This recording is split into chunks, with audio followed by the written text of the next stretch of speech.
my computer will load. There we go. Okay, today we're going to be talking about post-apocalyptic world building slash apocalypse building. I say slash apocalypse building because obviously in order to have a post-apocalypse you need to know what your apocalypse looks like. Because that's going to affect your world building. So, we're kind of do this in two parts. Not two different lessons, but just like the different topics. And I would recommend paying attention to both because I'm going to talk about some things that are going to be relevant to both, but some things may apply more heavily in one category than the other. Kind of Venn diagram-esque. All right, so for part one, we're going to be talking about fantasy slash sci-fi apocalypses. Because that is going to be very different than a realistic apocalypse like nuclear fallout or earthquake fallout or dystopian world fallout, or those are all things that could actually happen in real life. Science fiction and fantasy is like aliens. Everyone suddenly gains magic and the politicians decide to ban it, or alternatively everyone has magic and and they all lose it for some reason in some sort of giant magical apocalypse that gets rid of all magic, or something like that. Um, those are a lot of common sci-fi and fantasy ones. The fun thing though is that you don't necessarily have to super world build. There's actually one, I don't know, I think it's PG-13 with a question mark, just because it gets a little violent. It might be rated R purely for violence, unfortunately. But there's this movie, something Lane. I need to look it up for the actual title. But basically, the whole movie takes place in a nuclear bunker because of the fact that this guy basically found these two people, semi-found. One guy actually ran in there on purpose. But he found these two people and brought them into his nuclear bunker to help basically save them from what he believed was the nuclear apocalypse. And he was semi-right. Semi. You don't figure that out till the dead end, though, so spoilers alert. But the idea basically is the aliens attack and they have this really intense poison that's kind of semi, well, murdery. And so as a result, because they're in this nuclear bunker, though, and because he's insisting, like, don't go outside, don't go outside, they never go outside. And so as a result, they see all the dead plants and all the dead people and everything, and so they assume it's poison, but they don't know why. But little do they know, it's because of aliens. They just assume it's like nuclear wasteland kind of stuff. So you don't necessarily have to build your apocalypse a lot if you're like locking them in a bunker. But if you're going to have them wandering around the world and things like that, you're going to need to make sure your apocalypse is solid. The reason that one was able to work was because of the fact that they did not even tell you there were aliens until she escaped the compound because she suspected that he was nuts and that it wasn't real. Psych, it was real, but he was still crazy. So, good she got out of there anyway. But anyway, point being that with science fiction and fantasy, it doesn't have to be purely a realistic apocalypse. You can have aliens, you can have fairies that take over the world and decide to make everyone their slaves. You can have crazy things like that. But at the same time, in order to make it realistic, there's a lot of things you gotta do. One thing you gotta do no matter whether it's realistic or fantasy, but is especially important if you're doing fantasy, is what resources are super rare. That is going to help you know what they are looking for. Is it because fairies have taken over the world and enslaved everyone and now they ration water? Does that mean they're super into looking for water all the time? Or alternatively, is water super common but food is super rare and so they're always looking for food and different other ways to survive? That's also possible. Next thing is what resources are obviously in abundance. This can help you know maybe what they might trade for water. They'd say like, hey, I found all these berries, but water's scarce, so I'm going to trade you this entire bucket of berries for a glass of water or something like that. Because one is in abundance, you need a ton of them in order to equate the thing that is rare. Kind of think of it similarly to the gold standard versus silver, how many quarters are in a dollar, that kind of stuff. Next thing is what has made it so that the world has not recovered? Because a lot of times, like with COVID, we go into an apocalyptic state, right? We were all thinking, we're all going to stay like this forever, and we're panicking and scream and and now we're doing okay, right? we survived, we're okay. However, there are instances where the world does not recover from certain events. and may not recover from certain events. So, what has made it so that the world has not recovered? Is it because the aliens are way too powerful and they don't know how to defeat them? Is it because the fairies made a pact with one of the world leaders and so they're all kind of just stuck until that world leader dies? Like, what is making it so that people haven't just risen up and fixed it? All right, next thing. What fantasy slash sci-fi explanation caused the apocalypse, and how has it evolved in the post-apocalypse? Now, this is kind of where you get to decide, is your post-apocalypse like I Am Legend, where he's basically the only person left and everything sucks? Or is it a thriving apocalypse, kind of like, oh dear, my brain just died. The Arcane. There we go. Or is it like Arcane, where it's a post-apocalypse, but it's a thriving post-apocalypse? They've made their own society in spite of this dystopic consequences, in spite of all this crazy world-building stuff going on. They've made it thriving in spite of this. They're still defined by it. They're not able to get past it, but they're at least able to have a thriving society in spite of it. So if you're going to do the in spite of, once again, you've got to think about why are they able to survive in spite of this, and why haven't they just fixed it? Good things to consider. All right, next thing is how long has it been since the apocalypse occurred? This is going to help you know whether or not you are going to have a thriving apocalypse or an I Am Legend apocalypse. And it also depends on, like I said, the type of apocalypse. If you haven't seen I Am Legend, it's basically there's a book and a movie. I'm going to be doing the movie. We're going to be getting to talk about the book here in a second, though, because funnily enough, they're drastically different, although similar. In the movie, it talks about how basically the reason he's kind of the only one left is because of the fact that he is a scientific researcher. So he knows how to survive this type of thing.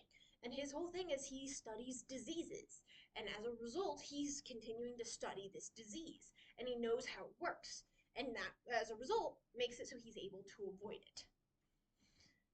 That makes it so that even though they haven't fixed the problem yet, it explains why he survived. And it explains why there's not a thriving society, because not everyone has his skills. Now, alternatively, you can twist it and do little weird things with it, like the I Am Legend book. The I Am Legend book was less of a zombie apocalypse and more of a vampire apocalypse. The idea was that the virus turned you into a vampire, and that he was one of the few humans left, not being hunted or murdered by these vampires. The reason that worked is because A, we didn't really know how diseases worked back then, so the author was kind of able to be like, it's fine. But also, even in today's society, the reason it's so popular, and they remade it into a movie with some tweaks and making it adjusted for today's society and what we know about diseases now, is because of the fact that the concept itself was solid. The idea that a virus could turn someone into another creature is solid. The only problem was the way he built it didn't exactly work. So that's another thing you got to take into consideration. If you're doing a science fiction explanation, make sure you do a decent amount of research to have a good base. Because he had a good base. He just had some misunderstandings later on. And so it makes it a little difficult and makes it a little hard if you don't know everything. And it's okay not to know everything. Like I said, that book is still incredibly popular. There's a reason they made a movie out of it. Sure, they tweaked the movie, but not a lot. A lot of it is actually pretty much the same. And so it makes it so you kind of can deal with it. Another great example of this is Planet of the Apes. Once again, book needs help. But that's because research needed to be done that he could not do during that time. He was ahead of his time. He was trying to write something that he probably shouldn't have written until now, but he wouldn't have lived that long. So, of course, he just wrote it. So, I guess my point is, even if you don't know everything, even if you don't know the answer, even if you're basing it on something you have no idea about, like Big Bang Theory or physics or nuclear astronomy or something, that's okay. Just build from what you do know. Find what you do know and build from there, because that's going to help make it so you have a good enough base to tell a good enough story that it will survive, even if your science isn't fully sound. All right. So, moving forward, away from science slash fully soundness, what is the fallout slash consequences of your fantasy slash sci-fi apocalypse?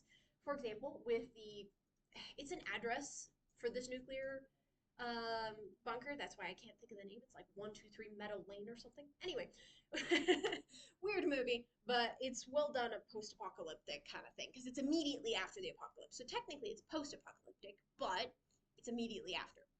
Um, so what are the fallout consequences? In this case, the consequence is that she feels she cannot leave because of the fact that she's worried about getting poisoned to death.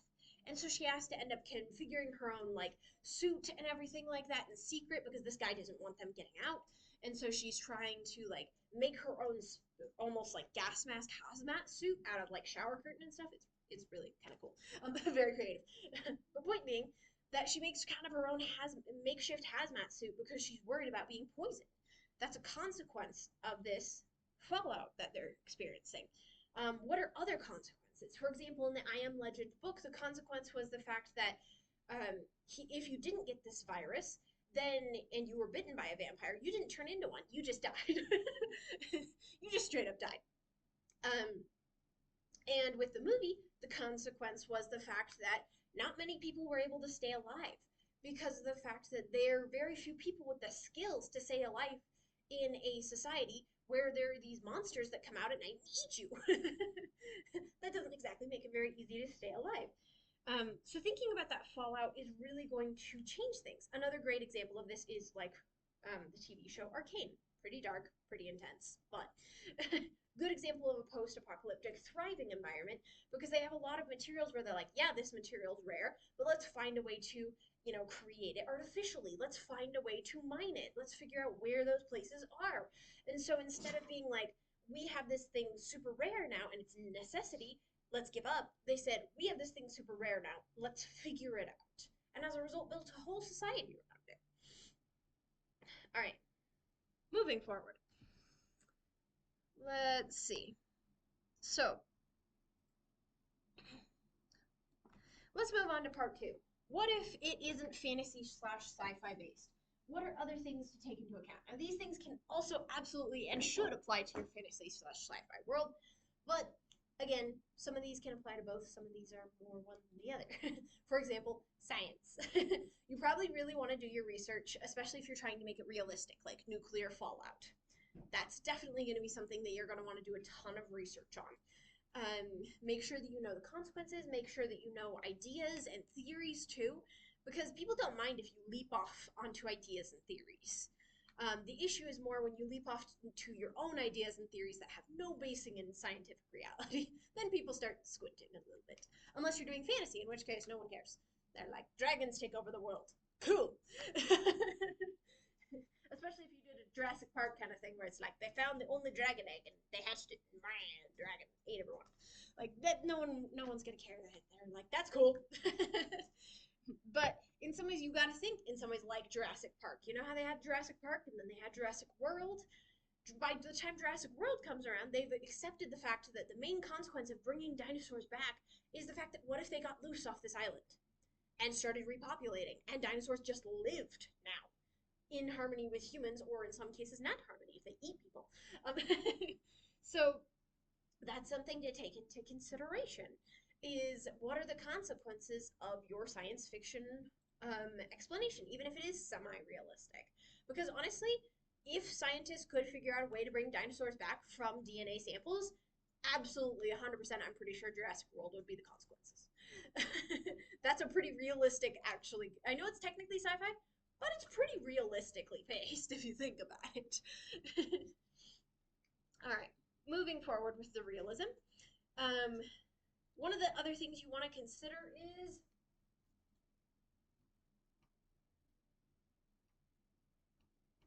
what's going on with the rest of the world.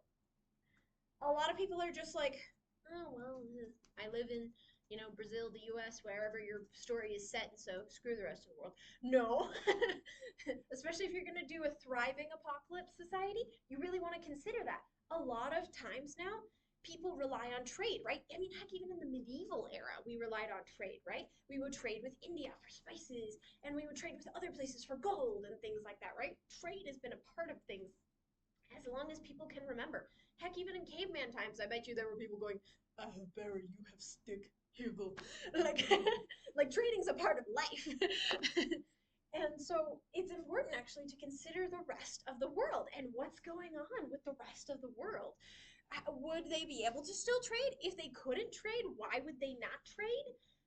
What would they be trading? Would it change what they're trading because of certain rarities and resources? Um, if it has only affected one part of the world, how does that world piece missing affect the rest of the world? um, so, for example, if the US was to be blown up, what things are shipped out of the US that the rest of the world doesn't really have as much access to, or vice versa? Like, for example, if China was blown up right now and all of China was just nuclear, poof, gone, we would actually have a huge problem because a lot of our industry is based in China. We would be kind of economically screwed. And so, even if it doesn't affect the entire world, consider how it would affect people to have that one place gone. Um, a great example of this is gonna sound really dumb, and it kind of is a goofy show, but um, there's this anime show called Doctor Stone, and it's kind of talks about actually the rest of the world, and I actually really appreciated it because a lot of apocalypses don't talk about the rest of the world; they just talk about this section of the world. And sure, if you're one tiny little person in the middle of the apocalypse, you might not think about the rest of the world, but you also might depending on who you are and what aspect you play in society. So in Dr. Stone's, for instance, they started talking about what happened to the entire rest of the world. How are we going to survive without the rest of the world? What does it look like in the other parts of the world? They discovered that the apocalypse actually started in Brazil. And so they go to head to Brazil and figure out why it started and what the epicenter of the apocalypse was, because they are in Japan. And so they're like, we're drastically far away from Brazil. How do we figure out how to get there? How do we figure out how the apocalypse started so we can try and maybe reverse it? Things like that. And so intercontinental travel actually becomes an incredibly important part of the series. Um, Moving forward with that, though, especially if you want to do a thriving apocalypse, the rest of the world is going to have to come into play with how they react and how the world recovers, really. And do some places recover? Do some places not recover? All right. Next thing.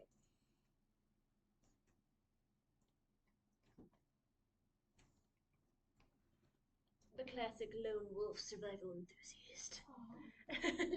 The only problem you're going to run into with the classic lone wolf survival enthusiast, and the problem that a lot of people run into with this particular scenario, as you may notice in the Hunger Games, for instance, which is a great example of a survival scenario, being alone isn't exactly the greatest thing all the time because sometimes you almost die.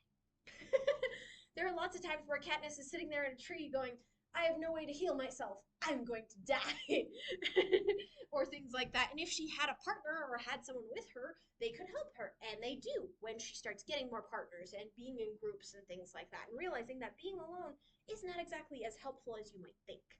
Especially in, for example, a zombie apocalypse scenario, you would not want to be alone because then if a horde of zombies shows up and there's just you dead, buddy. There is such thing as strength in numbers, and especially depending on the type of the apocalypse. So, for example, if you do decide to go classic zombie apocalypse, you probably will want to have a group because it's just safer in a group. Not to mention the psychological issues of being lonely. Let's be real here. All of us would like to be like, I can survive being alone. There's a reason YouTube and TV were invented. And it's to help prevent us from feeling as alone.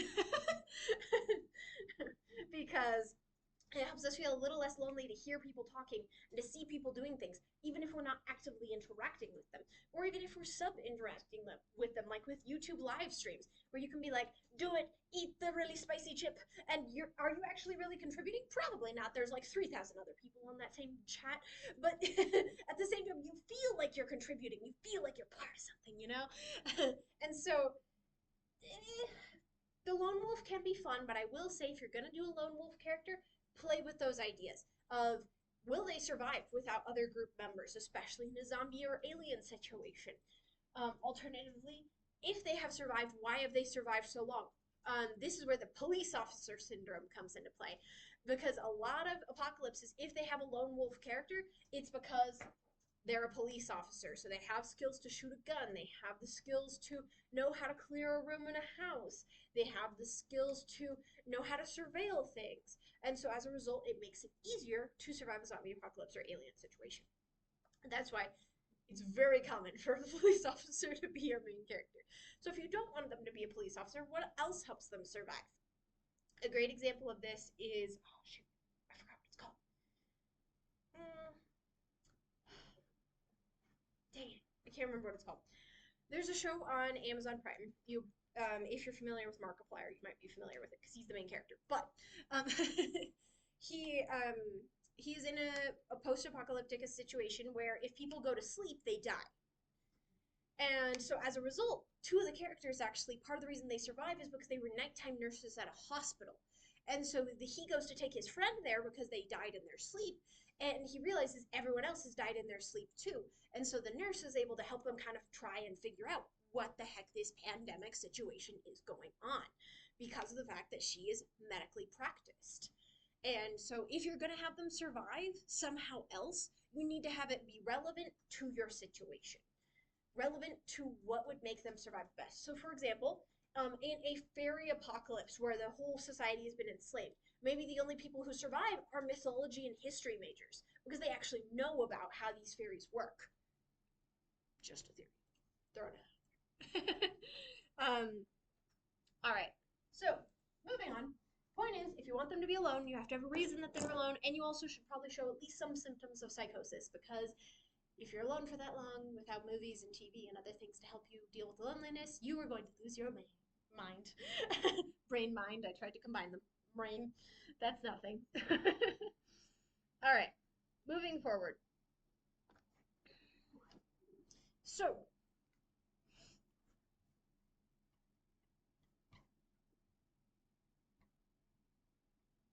you're going to want a world building Bible. Absolutely, positively. Doesn't even matter if it's a nuclear apocalypse because your own nuclear apocalypse is going to be different than everyone else's nuclear apocalypse. And so you might be like, oh, I really like this theory of mutation. So what if this thing happened? You got to make sure you write that down. Because then 5 chapters later, you'll be like, I don't even remember what that's called. And then you'll have to go back, and then it'll distract you, and then yeah. It's so much easier if you build a world building Bible. And make sure you know where it is, because if you lose it, that's also bad. Having to recreate that will be rough. um, Keeping in mind also other things, especially if your world building is incredibly complex.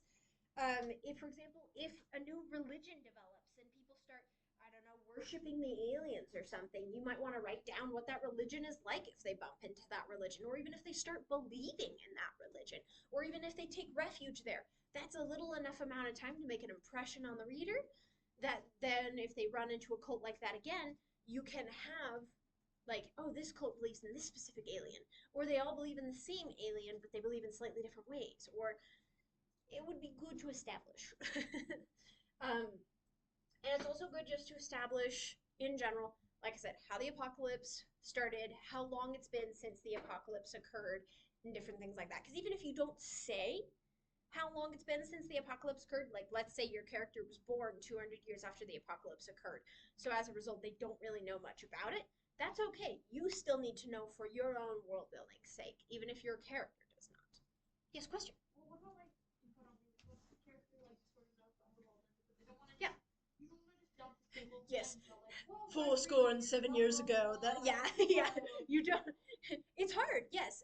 So if you don't want to do that, and you're a little bit afraid of doing the, I recently watched the second Lego movie this past weekend, and you don't want to do the classic Lucy. War hardens our hearts. And yeah, yeah. Stop. There's a reason they made fun of that, and it's because that's not good storytelling. But if you want to do something like that, I would typically say have a reason why. A great example of this is, once again, the I Am Legend movie. I'd highly recommend it if you are at all interested.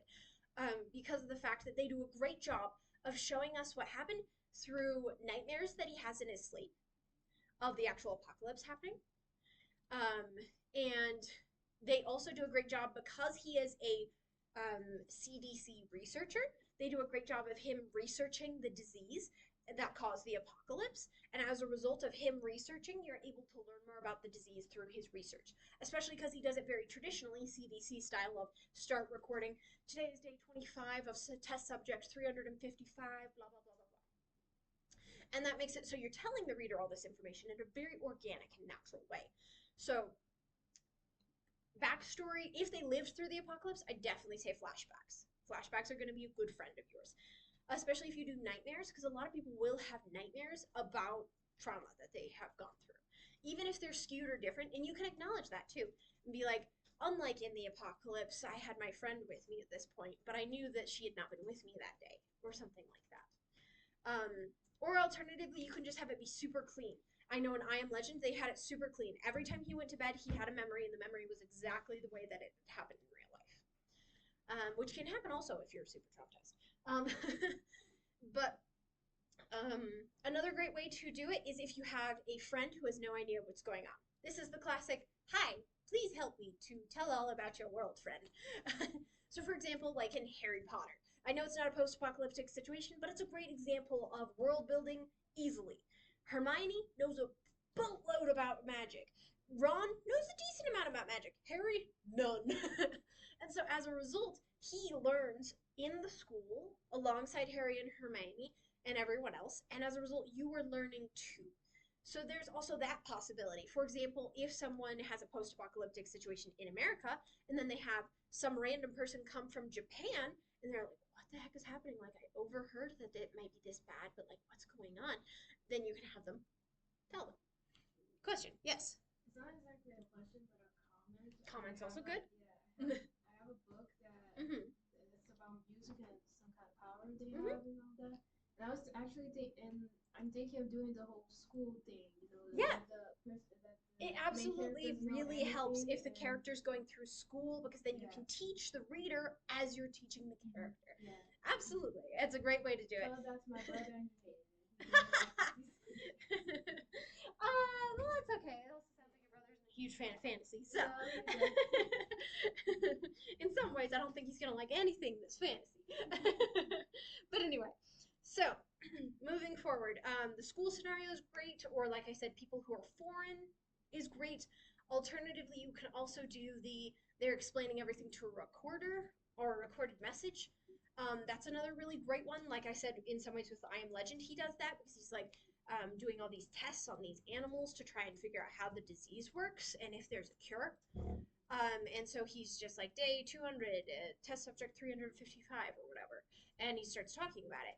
A lot of people actually will do that. They're probably going to be more military types, though. So I would say scientists or military types are the only ones who are going to be doing that. So if your character does that, they probably want to be either a scientist, a military type, or they admire military or scientist types, alternatively. Like I know that's something in Dr. Stone that he does sometimes, where he will explain things to other people in a very analytical sense because he's always wanted to be a scientist. Was he? No, he's a high school student, but he always wanted to be a scientist. And so as a result, he explains things in a very analytical way. And if he had a recorder, he would absolutely record it to an actual recorder. They don't have anything, such thing in their apocalypse, but he certainly does it. And he's like, he'll say it aloud, and he'll be like, day 200, figuring out how to make this thing work, or whatever. So I would say those are definitely good options if you have some sort of camera recorder or anything like that, especially if they're alone. That can help in some ways if you do the lone wolf thing to stave off the loneliness, is to talk to someone or something. So you can absolutely do that as well if they're just trying to stave off the loneliness and so they're trying to pretend like they're talking to someone.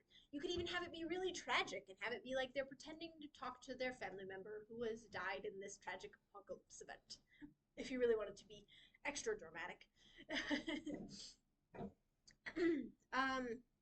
Yeah. Let's keep going. If you have any other questions or comments, please raise your hand again. That was great. Let's see what else we got. Okay.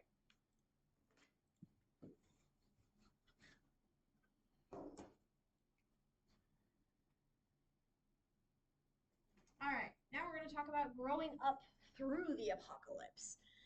This is actually relevant in some ways to today's day and age, because even though we're not in a post-apocalyptic situation, I mean, technically we are if you count COVID as an apocalypse, um, then technically we are in a post-apocalyptic situation. Gasp! But anyway, not all apocalypses will look the same, and that's part of the reason you have thriving apocalypses too, where there it's like it was bad, but not bad enough to kill us, just bad enough to affect us, and that's very much the case. Um, I know that back before COVID, I used to be like, I got a little bit of a sniffle, I'll still go to school. And now I'm like, I'm not going to work.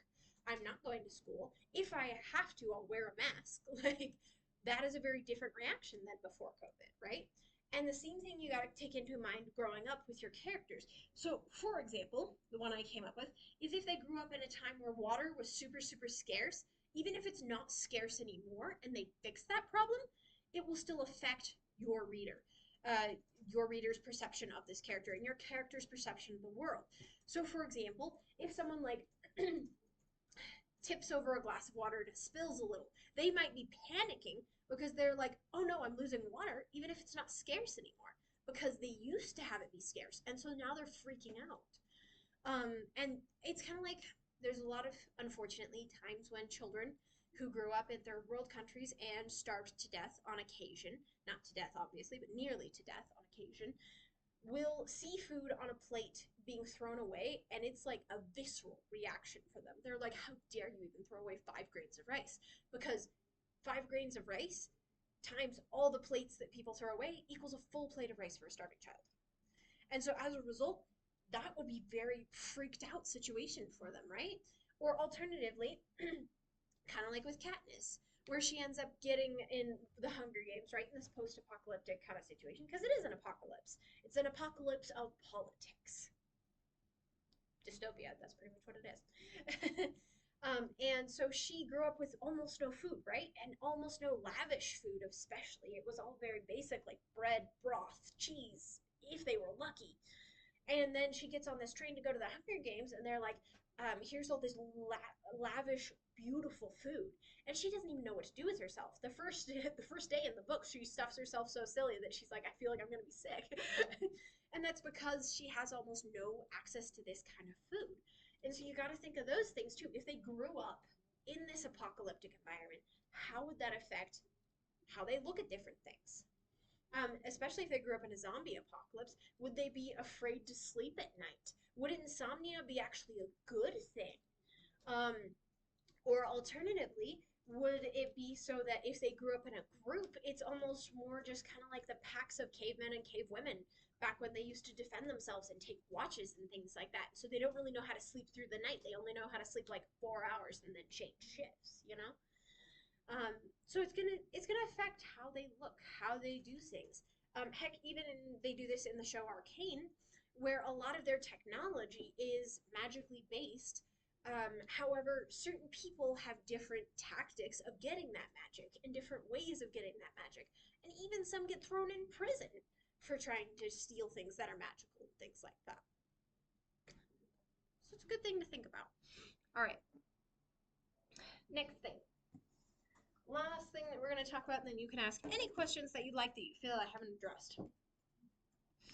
All right.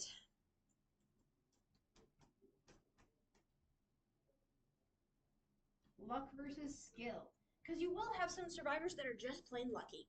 I know in the I Am Legend movie, that was one of the things they talked about. They had this mother and this son, and they just got straight up lucky. They happened to be on a boat sailing out to sea right around the time that the pandemic started. And so as a result, they didn't catch it. They didn't become zombies. However, they also were not exposed to the zombies because the zombies can't swim. And so as a result, they were just kind of chilling out there on that boat until they ran out of food. And then they came to shore and tried to just travel during the day when they were all asleep. And then at night, they would try to hole up somewhere and just hide to the best of their ability. And so as a result, it was all luck based for the most part. They had almost no skill. It was even funny because they arrived there, and the one guy's like, "You guys should be dead. Like, you guys are so dumb. You keep making all these mistakes that I never made, and that's why I'm alive. How did you live this long?" And they're like, "I guess it was just faith," because the one lady's Catholic, and she's like, "I guess it's just faith in God and whatnot." And he's like, I'm sorry, but what? Like, how are you alive? I'm sorry, God doesn't explain all this because you literally led zombies straight to my house, man. Like, you shouldn't be alive. um, so luck can definitely be a factor. Absolutely, positively. In fact, I'd throw some random bad luck their way every once in a while, even if they're skilled. Even if you have someone who's a military person or a police person living through this apocalypse, you should definitely have some luck thrown in there because bad luck is going to happen. If anything, I'd actually recommend doing the Dungeons and Dragons thing, grabbing a d20 and being like, okay, let's see how well they do this situation and like maybe give them advantage if they're a military person or something. But that doesn't mean they can't accidentally step on a stick, wake up the whole herd of evil whatever, and meow, dead. Or alternatively, almost meow, not quite dead. um, and you can have bad luck too. I know that in I Am Legend, that was a great example of bad luck. He had a dog that he really, really cared about because it kind of helps keep him sane, even though he was alone. Yeah, he was very cute. I love the dog. Anyway, and he had some bad luck because the dog was helping him kind of get through the day and everything. And then the dog saw something disappear into a building, and he ran to the building, and he's like, there's nothing but darkness in there. That means that's where the zombies are hiding. That dog is going to get eaten. And so he runs in after it, which he never would do if the dog hadn't run in there, right? If he was thinking logically and he didn't know the dog, he'd just be like, okay, I'm going to leave now, but it's his best friend, right? So bad luck made it so that the dog ran in there into the darkness and he had to go in after it and nearly died.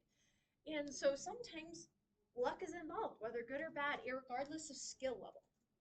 So make sure you include some luck in your stuff. Make sure that you include some skill in your stuff, though, too.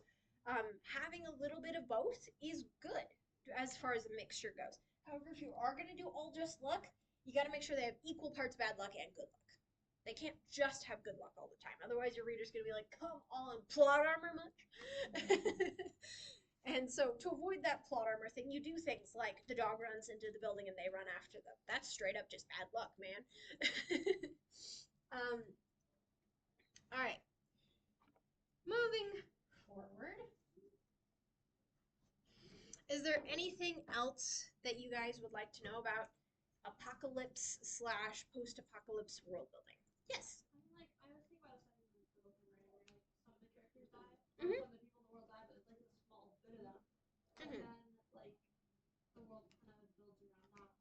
Mm-hmm. So like for the people that die, that's obviously not. But yeah. What about like the people that don't die? Excellent question. So when you say small people affected, I hate to say this, but are you thinking like 9/11 Hiroshima kind of event, or are you thinking like larger than that? Randomly selected people in the population, like they just die. Of what? They have like a mutation in their genes, and it causes them to go crazy like that. Okay. Is this contagious? No. Okay. I would recommend doing a little bit more research on genetic diseases. Because that is going to help really determine how your world works.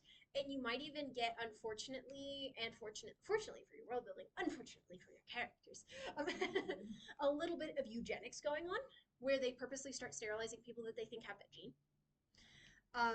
Because of the fact that they would not want that to happen again, where they're relying on these resources that are just going to go crazy and die, and potentially kill other people when they go crazy, I'm assuming. So as a result, you probably will get a lot of eugenics culture out of that, where people are just being sterilized because they have that gene, and even if it's not a guarantee that their child will be born with that, they're like, even 1% is too much for risk due to this event. I would say I'd also determine when the gene kind of starts or clicks on, because there are delayed reaction genes. And it probably wouldn't be as much of an effect if it was like a bunch of children. Sad, but probably wouldn't affect society as much as if it was like a bunch of adults that go crazy and start stabbing people. And then die. So with that, I would look into delayed reaction genetic diseases, sorry. Because that's really going to be a great base for your world building. And especially what people do in the face of that. and look at drastic things, like I said, eugenics, those kinds of things. Because we actually, the US actually has this horrible little hidden secret of the fact that they used to participate in eugenics a while ago. Um, and they would just sterilize people if they thought that they had too many bad genetic diseases and things like that. And so we actually have a history of that. So the idea that the US or another country could move in that general direction because of something like this is not out of the question. Does that help at all? Yeah, it was really Okay. like more insight. Yeah. Um, I would also say if it is just affecting one population, why is it only affecting one population if it's a genetic disease? That's another thing I would look into. Just because, yes, there are things that only affect one population, but sometimes the genes mutate enough that they affect other populations too, even if it's just in a smaller dose. For example, there are a lot of genetic diseases that are specifically more prone with African American people or white people or Japanese people or etc. But if you have even one Japanese or African American person in your ancestry, that could trigger that, right? I know, for instance, a um, there was a person that I knew who their cousin was redhead, white, completely just as white as you can be, redhead, blue eyes, white, and yet they got a genetic disease that pretty much only African Americans get, which means that he probably had an African American somewhere in his ancestry that unfortunately that gene got passed right up to him. And so even though he looked white as snow, and as far as he was aware, he was genetically white, he had enough black in him that that gene triggered. And the alternate can happen too, where like different genetic traits that white people have, if you have like 7 generations of black people, but you have one white person back in those 7 generations, it can still pass that gene down. So I would say also look into how things are passed because it's unlikely it would only affect one continent unless there's something else going on, such as downdrift, um, which is an unfortunate thing that happens with a lot of agricultural communities, where if they're doing a lot of agriculture and things like that, a lot of pesticides can cause cancer and things like that. And so that downdrift means that entire community, if they are susceptible to it genetically, might unfortunately contract something because of that pesticide. So if you are going to do something less genetic related, I'd recommend having it be a downdrift thing of some sort, where it's like some sort of pesticide or some sort of nuclear test site that they have or something like that that causes this gene to only happen in this place. Because genes can be triggered by environmental circumstances as well. Any other questions about post-apocalyptic/apocalyptic situations? Even if it's like not necessarily apocalyptic, like I said, dystopia still counts as an apocalypse. So if you have dystopia questions, that is also good. I think a problem that I have a lot is like Yeah. well, that sort of thing is figuring out like how the economy of the entire world works. Yes. That's why a lot of people ignore the rest of the world. And they're just like, nothing is happening outside of here, so I don't have to deal with that. So you can do that. That is like Hunger Games. Clearly, the rest of the world exists, and they talk about the fact that the rest of the world exists, but they basically talk about how they just cut off the rest of the world. Newsflash, that probably wouldn't work. But alternatively, it's a good enough story that people just kind of meh, look over it. So you can just kind of acknowledge it like she did, and then basically say, "Oh, we're cut off from the rest of the world. Moving on." If you want to do the really relaxed route, or you can do the complicated route and actually do some research into economics nowadays, and then look at what would be affected because of those things. So, for example, that's something that I would not recommend reading this right now because it is very much an adult book, um, in my opinion. But hey, that's up to your parents. That's not up to me. Um, but oh shoot, I totally forgot. Handmaid's Tale. There we go. There's the title. I would again, very sketchy book, but anyway. um, but basic summary of Handmaid's Tale is that they have this political regime come into power, and as a result of this political regime, they basically go back to straight up like women are property kind of days. But it is very modernistic in the regard that there's still some technology and things like that. But they got rid of a lot of technology to keep them from contacting the outside world. And even though they still The main politicians have contact with the outside world. The basic peasants, and mainly women, because sadly it's very sexist, um, don't have any access to that sort of thing or even know what's going on with that sort of thing. And so, if you are going to have the world involved, you can also just do it from the point of view of a character that doesn't really know much about that as well. Because, for instance, in Handmaid's Tale, she's a woman and she is in very, very low status. She's handmaid status. They basically aren't even allowed to read. And so, as a result of that, they really don't know anything about the outside world. They know outside people come, and they mention the fact that there's even tourists that come in and kind of look at them like almost like an Amish village, like, whoa, isn't that wild? And like do things like that. So there's clearly contact with the outside world, but it's so not even in their viewpoint that they don't even really acknowledge it, or if they do see things like that, she thinks of them with envy and looks at them and is like, I wish I could wear shorts and a t-shirt again because they're forced to wear these like big long poofy robes and everything, to be modest, because it's very much like if Catholicism went insane, kind of idea. um, Nothing against Catholicism, that just is the theme of the book. um, anyway, um, and so if there are bits where the world is involved, you can also just cut it off by having the character not be involved in those sort of things. But if they are involved in that sort of thing, like they're a pilot or a some sort of manager of a shipyard or something like that, they're probably gonna know, right? And then that's when you can make things up and kind of have some fun with it.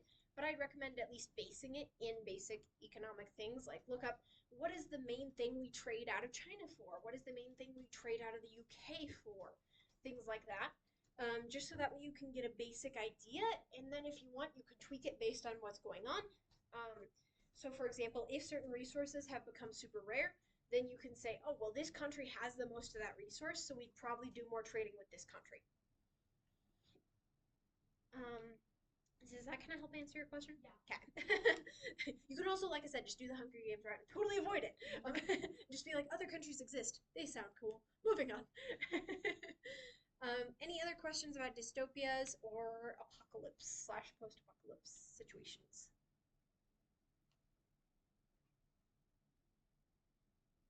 Good? Okay. Well, thank you so much for listening to this lesson.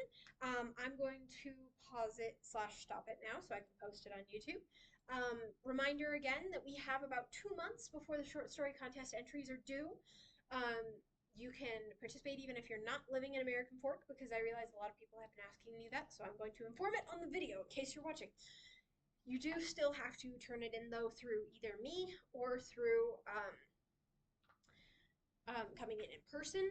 If you do live far away, like Spanish Fork or something like that, that's perfectly acceptable to turn it in digitally through me. Just either ask for my email in person or comment down below, hey, can I get the email to send that to that? The only issue is if you win, you do have to be here to get your prize. I can't ship anything out. So if you know someone who wants to participate and they're like in another state, you would have to be in charge of mailing their prize because I don't have the budget for that. So they either have to be here to receive the award, or you have to be kind enough to help get it to them. I'm gonna pause the video now. Remember, those are due on May 30th. I'm really looking forward to seeing all those. Next week, I almost forgot. Next week, the lesson is going to be how law enforcement works / writing police procedurals and realistic crime fiction. Because that can be very difficult a lot of times, and it's a lot of fun to be able to do the nitty gritty of police work and crime fiction. All right, I'm going to turn the video off now so you can ask any other questions that you would like.